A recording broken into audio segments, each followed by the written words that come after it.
Hello guys, welcome back to my channel learn IGNOU. तो guys, जैसे कि हमारा अभी ब्लॉक वन का सीरीज़ चल रहा है और मैंने अभी MMPC 001 और MMPC 004 के ब्लॉक वन के कुछ इंपॉर्टेंट टॉपिक्स कवर किए हुए हैं। तो अगर आपने अभी तक नहीं देखा तो मैं उसके लिंक डिस्क्रिप्शन बॉक्स में डाल दूंगी। काइंडली वॉच दोज वीडियोज़, क्योंकि मैंने उसमें इंपॉर्टेंट टॉपिक्स बताया है और कुछ टिप्स और एडवाइजेज़ है जिससे कि आप अच्छा स्कोर कर सकते हो। तो kindly subscribe my channel for further such notifications. मैं अभी एग्ज़ाम्स में आंसर के प्रेजेंटेशन और एग्ज़ाम में कितने पेजेस के आंसर्स लिखने हैं मैं सारे के वीडियोस लेके आऊँगी, तो आप सब्सक्राइब कर लेना, बेल आइकन प्रेस कर देना। तो let's start with this subject, that is quantitative analysis for managerial application MMPC 005। Guys, इसका जो फर्स्ट चैप्टर है ना, इसको आप बहुत अच्छे से करना, क्योंकि आप जब थर्ड सेमेस्टर में आओगे MBA स्टूडेंट्स, तो थर्ड सेमेस्टर में एक सब्जेक्ट है MMPC 15, that is research methodology.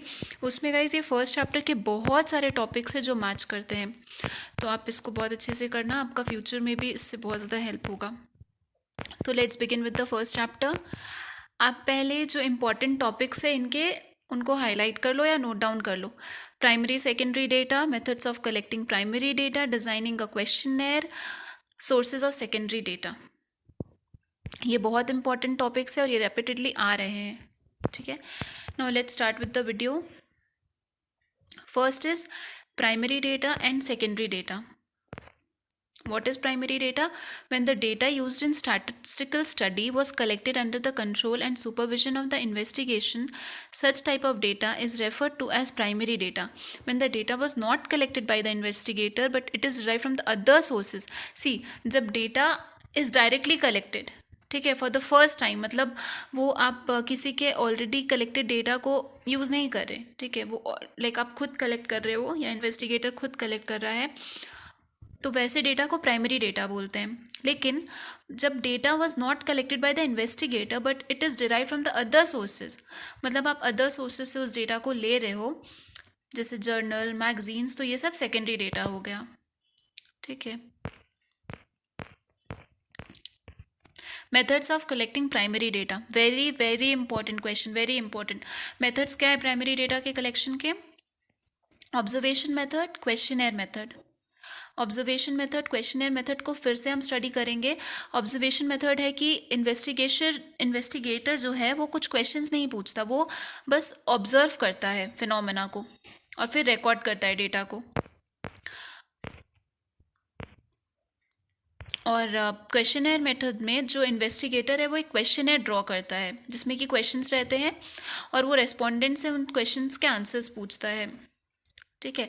Questionnaire method में be conducted through personal interview और बाय मेल और telephone. First, second, third, 3 points है। Personal interview, mail, telephone. Personal interview क्या होता है? In this method the interviewer sits face to face with the respondent and records his responses.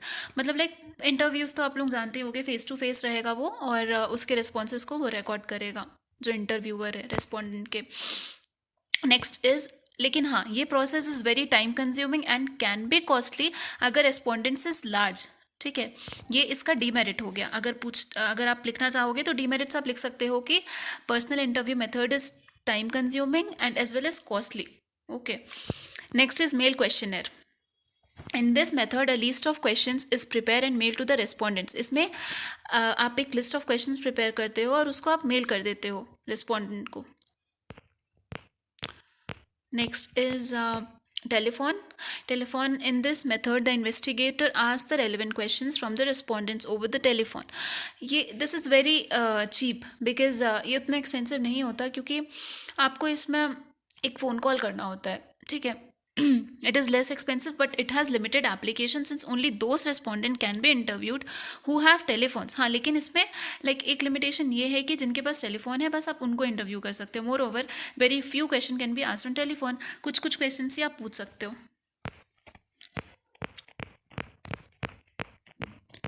Next is designing a questionnaire. आप जब questionnaire बना रहे हो तो आपको किन किन पॉइंट्स का ध्यान रखना है। First, covering letter.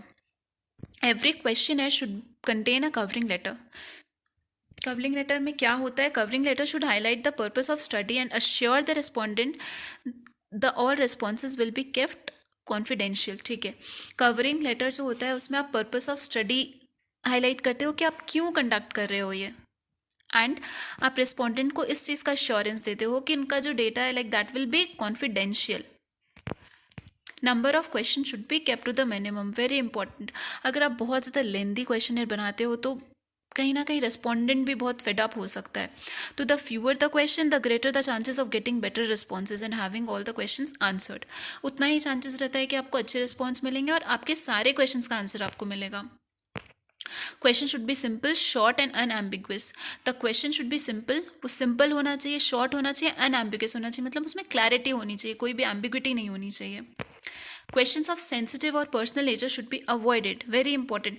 मतलब कुछ भी सेंसिटिव इन्फॉर्मेशन आपको नहीं पूछना है रिस्पॉन्डेंट से, कुछ भी कॉन्फिडेंशियल नहीं होना चाहिए।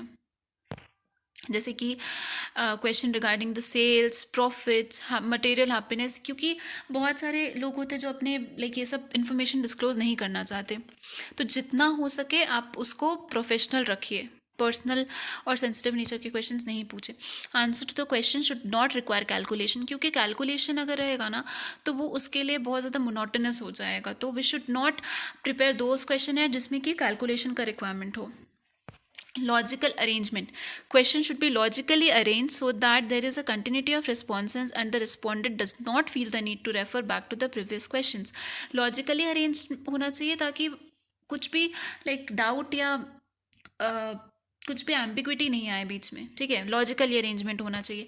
क्रॉस चेक एंड फुटनोट्स, कुछ क्वेश्चन में फुटनोट्स रहना चाहिए, ठीक है। अगर कुछ एक्स्ट्रा इन्फॉर्मेशन है जो कि देना है तो वो फुटनोट्स में आप मेंशन कर दो।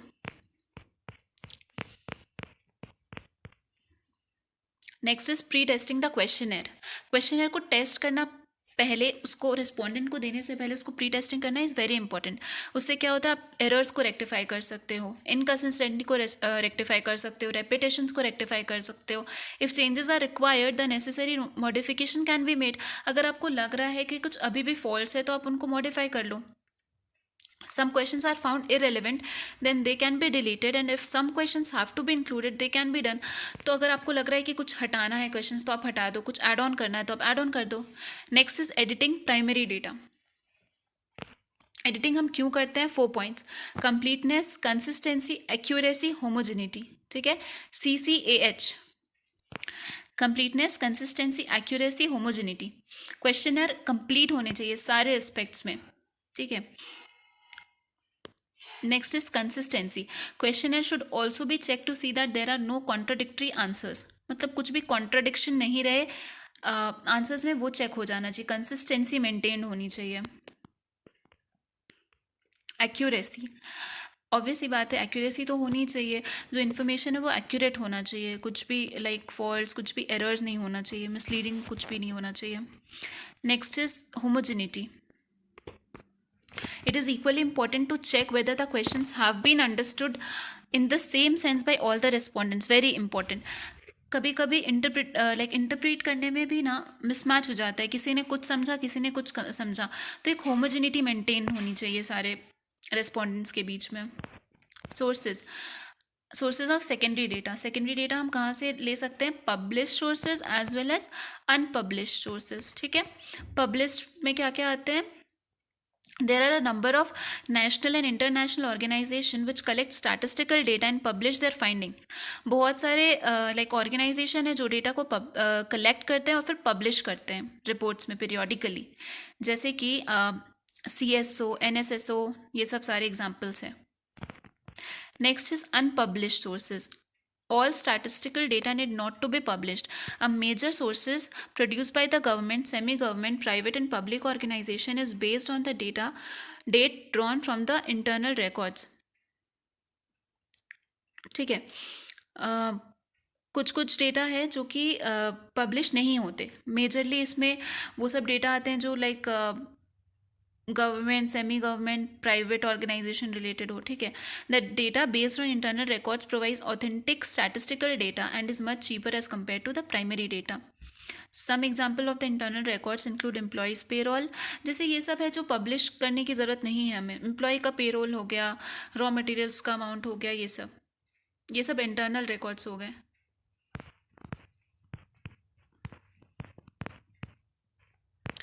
तो गाइज़ इस चैप्टर में ये सारे जो टॉपिक्स मैंने आपको पढ़ाए ये बहुत इंपॉर्टेंट है।